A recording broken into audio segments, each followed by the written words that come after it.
So we do a bit of a market survey now with my colleague, Chamun Dabeng, who is at the market, and she's currently standing by for updates on the price of goods this morning. And we'll be tying that around the issue of inflation that, according to reports, well, probably after there's been a rebasing of CPI and GDP, it might drop. So, Chamun, good morning to you.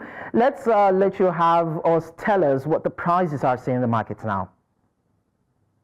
All right, so right now we're in Oyinbo market, and we've been speaking to Nigerians out there, and there has been a bit of a reduction when it comes to the prices of onions as well as pepper and tomatoes so far. So it's only been a very slight increase, reduction, about 1,000 naira to about 500 naira in the prices of these items. So would this mean that we are not actually seeing price reduction or price stability in bulk purchases for market sellers? So for market sellers, there are certain items that are still on the high side. For example, when you have your vegetables, you have your proteins, your beef, your meat, vegetables like ugu, they are still on the high side because, well, the rainy season has not yet begun. So once the rainy season starts, we'll see a reduction in the prices of things like spinach, ugu, and the rest of them. But as far as meat and fish is still concerned, of course, we know that the cost of transportation is still high. So getting them here to the market is a real task for the market sellers. Now, what have been their responses, most especially the market sellers, as regards the harvest season that just went by? And we tied that around the prices of commodities in the market in December compared to now. Well, their response so far is they are not exactly ecstatic. I can't come and say, okay, they're so happy about it, because it's only going to be for the meantime. After a while, these prices will still go up, and they still have to buy at very high rates and resell to other people at high rates. So for them, the patronage is still not that high because Nigerians still have other priorities that they need to attend to. So they are not jumping for joy. It's not yet out here. So talking about other priorities now, let's quickly talk about the non-food items. Any significant change that you saw in prices while fielding some of these commodities, most especially with the various tariffs on imported goods that we've seen so far? So the problem with Nigeria is the fact that once things go up, they do not come down. Even if they do, it takes a very long time for that to happen because we find ourselves in a very sticky situation. So no, there hasn't been much of a change in the price of non-food commodities, non-food items. So there hasn't been much of a change there. They are still basically the same price. Nigerians are still buying at exactly the same rate they were buying it. So this will now bring me to the question of what the level of patronage is on the part of consumers has been now. All right, so there are still people in the market. Of course, the market is bustling. There are so many people here right now. But patronage, of course, is not as high. When people were buying 10 at a time, today they probably cut down to maybe 5, 3, or possibly even 1, depending on their income and their purchasing power.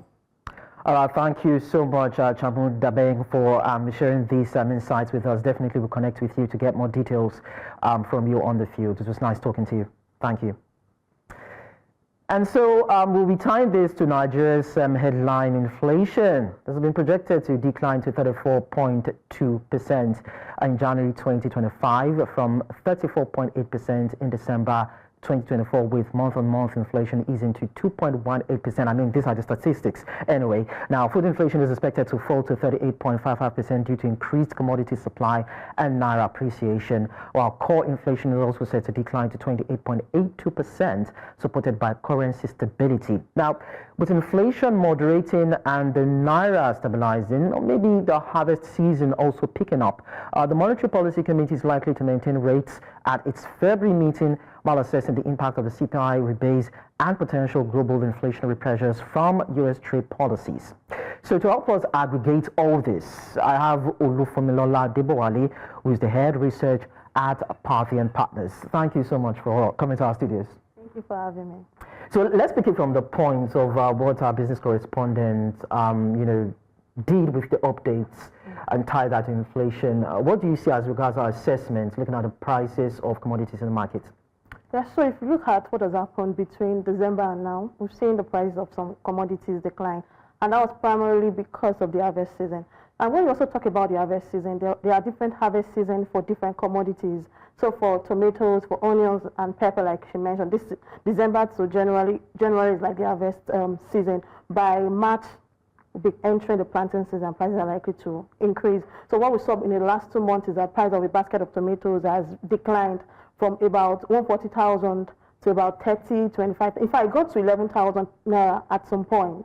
But I think early first week in January, and that was because people are just finishing festive season. There will be a sharp drop in demand, there is supply, and it's just the law of economics. When there is higher supply, prices are likely to drop. And it was further supported by the fact that people are not buying, people are already stocked up, or probably somebody has gifted you some items, or you have spillover till the next year. So we're not seeing that robust demand, apart from the fact that consumers' income is strained at the moment. So we've seen a number of commodities, especially those ones that this is the harvest season drop. For others that are likely to thrive during the rainy season, like vegetables, we're also likely to see the price of those ones drop. But at that time, we'll see the planting season of some of these ones now. So we are likely to see an upward movement in the price of those ones. And you think that will trickle down to probably pasta, maize, sorghum, other consumables? Yes. So let me look at commodities like pasta. Is mostly driven by, the raw material for making pasta is imported. So that will be mostly affected by the exchange rate. Though we've seen the naira appreciate in the last 2 months because of the CBN's policy. We saw the introduction of the Dutch auction system in September. In December, the introduction of the EMS, the electronic forex matching system, and more recently the FX code. Those factors that helped to increase that transparency in the forex market, and we saw an appreciation in the exchange rate. So those factors will keep supporting imported commodities. However, Trump's tariff is also a major concern for imported commodities. Currently, we've not started seeing the impact because his target is towards China, Canada, Mexico. Even South Africa. For Mexico and Canada, it's on hold at the moment, but for China, it has it's effective already, and China has also retaliated. So we're beginning. Let's see how that unfolds. So for now, the target is not on Nigeria, but it's just like looking at what is happening on the market and trying to take position so that you are not being hit hard in a way. Yeah. I understand. So let's now look at the NBS CPI's rebasing. How do you think that would impact inflation measurements, economic policy decisions by the NPC? Yeah, so I think it's important to understand what CPI is and the essence of rebasing. So when you talk about CPI, that's the Consumer Price Index. So it measures a basket of commodities. So there's a basket of commodities that the NBS tracks on a monthly basis, and there are weights attached to these items based on how important they are to consumers. So you monitor that. So your headline inflation is calculated based on your CPI for this month and maybe the CPI for a year before. So the change is what gives you your inflation. So it's important that your CPI, it's reflective of what economic realities are. So what we've noticed in the last year, ideally, a country is going to rebase its CPI every 5 years. The last time Nigeria did that was in 2009, so it's long overdue. And the essence is to ensure that this basket is reflective of what the current realities are. Because data in itself is not important. It is a foundation for decision making for policymakers, investors, and businesses. So with that, I think we're on the right track. A major concern for people is the fact that we're going to see inflation decline or it's going to increase. And I've seen a lot of analysts talk about the fact that the rebase period is a major concern because it's 2024. It will not take into consideration the shocks we've seen in the last 4 to 5 years. Yeah, so while that is actually important for me as well, I was expecting we'll use like 2022 as the base year, which will help to capture the impact actually of this foreign FX liberalization, PMS, subsidy removal, and all. But a major concern for the policymakers that I've read is that for the items that you're trying to add into the basket, because 2023 was when they discovered, so it might not be easy to get the prices for 2022. So that's why they opted for 2024. But more importantly, I think getting the base year right is very key because we are not just rebasing this data. It's because it will be used for policy making. So it is important that we get it right. So I think that is what it is. But even without the rebasing, our model has shown that inflation is likely to decline in January because, number one, we've seen subdued demand. Because January, there are so many obligations, school fees, this and that. So we've seen subdued demand, but we've also seen increased supply. So considering these two factors, the exchange rate is now stable, and although prices are sticky downwards in the market, but looking at all these factors, without even the rebasing, our projections are that inflation is likely to decline in January 2025. But some people argue, or should I say economists are arguing that 34.2% from 34.8%, that it's insignificant for households, for businesses, for consumers. Really? Well, I think it's important to understand what inflation is, what disinflation is, and what deflation is. Okay. Inflation is a persistent increase in the price of commodities. So while disinflation means that prices are still increasing, but the rate of increase is slowing. Deflation means that prices are actually dropping. And that's also a concern. Look at what happened in China when they were experiencing deflation. It was a major concern for policymakers. So the fact that you go to the market and prices are up doesn't mean that inflation is, we expect because inflation is down, prices should be down. But the most important thing is that the rate at which prices are increasing is slower compared to, I think, early January. If you go to market today, tell you it's 15 naira. You go tomorrow, it's 100 naira. You go next tomorrow, it's 200. But now it's relatively stable. So that's an indication that inflation is actually declining. And it's a gradual process.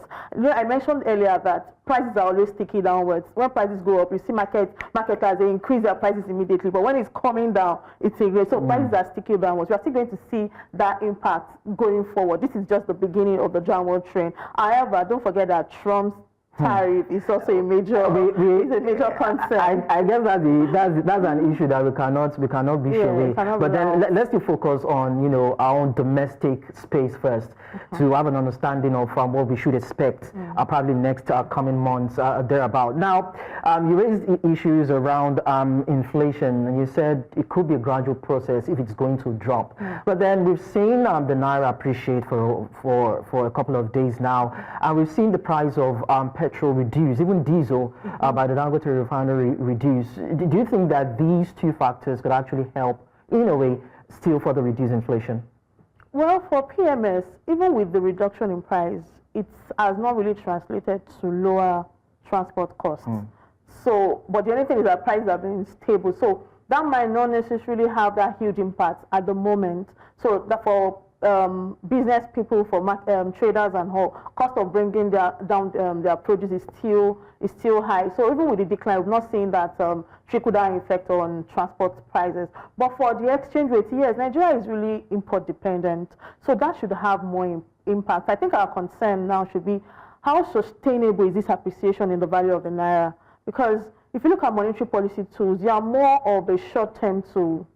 So maybe in the next 6 months, we can still use monetary tools. But first, for the impact of these policies to be sustained, there is need for policy coordination between both the fiscal authorities and the monetary authorities. So while the monetary authorities are using their tools, which are more short-term, the fiscal tools are more long-term. So by the time there's a coordination, there's a roadmap in the next 2 to 5 years. This is what we want to achieve. What are the challenges that we are facing domestically in terms of infrastructure, in terms of access to credit for domestic producers? I think that will go a long way. I read something about Dangote refinery. Dangote investing about $700 million to be able to reduce our sugar dependence.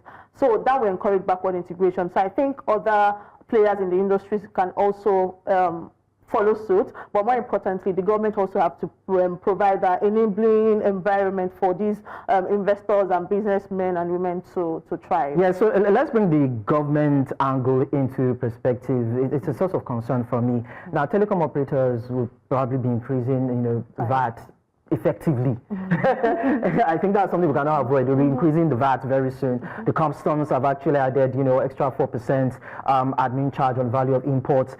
Port Authority increased their own charges by 15%, according to what we understand. So the CBN also introduced or announced new charges on ATM transactions. So when we are seeing some elements trying to reduce inflation, so to speak, we're still seeing some of the elements that seem as though they're government-induced, jacking up the pressure. So how do we deal with this? Yeah, so if you look at the telecoms industry, I think it's long overdue for them to adjust tariff. It's either you adjust tariff or you have to part away with the quality of service. I understand that it's going to be inflationary in the short term, considering the fact that data is like a necessary evil at this moment for e-commerce, even for individuals. Everybody's clamoring for hybrid work, remote work, so you have to invest in data. And that's why even the NBA, they're proposing increasing the weight that is attached to telecoms from less than 1% to 3%. But more importantly, you have to know that while on an individual basis is going to have a huge impact, on the national basket, it might not be so much, because it's just, the new weight is just 3%. Before now is less than 1%, it's just 3%, compared to food that is 40.1%. So while individuals are going to really feel the impact on an aggregate level, the impact on inflation might not be so significant. But I think in the short term, while we have to, endure the impact, in the long term, if it results to improve quality of service, there's improved productivity and all, it's likely to be more positive than negative, because when productivity increases, you are likely to demand for more labor, people have more money, so the impact will reduce. But as regards the tariff from customs and all, well, it's definitely going to be inflationary, let truth be told, because our dependence on import is high. Even apart from finished goods, even raw materials, some of the things we produce here, we have to import raw materials, so it's going to have a significant impact. But the good news is that the exchange rate is down. It could help reduce to an extent the impact. The volatile exchange. The impact, but that is really going to have a huge impact. But like I mentioned earlier, I think that is where we have to now start thinking about backward integration. What do we need? It might not be something that can be achieved in the next 3-6 months, but it's good we start that conversation now and see what we can do to be able to, explore that other options. But in the short term, it will be inflationary. But it should be a call on both the private and, more importantly, the public sector, the government, to see, okay, what can we do to be able to, explore backward integration and reduce the impact. And apart from that, helping local industries to grow will also help. There's no economy that is a rubbish or crucial economy, in the sense that no economy can stand alone, but to an extent, you can reduce those external distortions or influences on your economy. Okay, so we'll wrap up this way.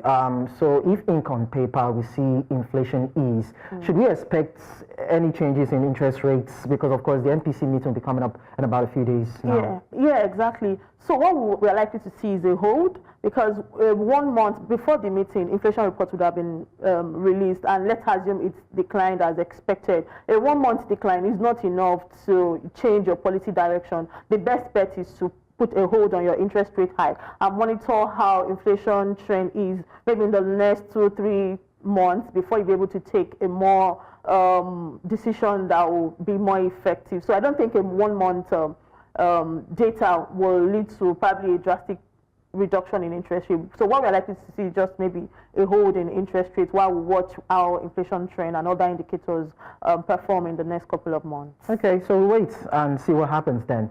Thank you so much, Olufunmilola Adebowale, Head Research at Parthian Partners, for sharing your insights with us on the show. We appreciate that.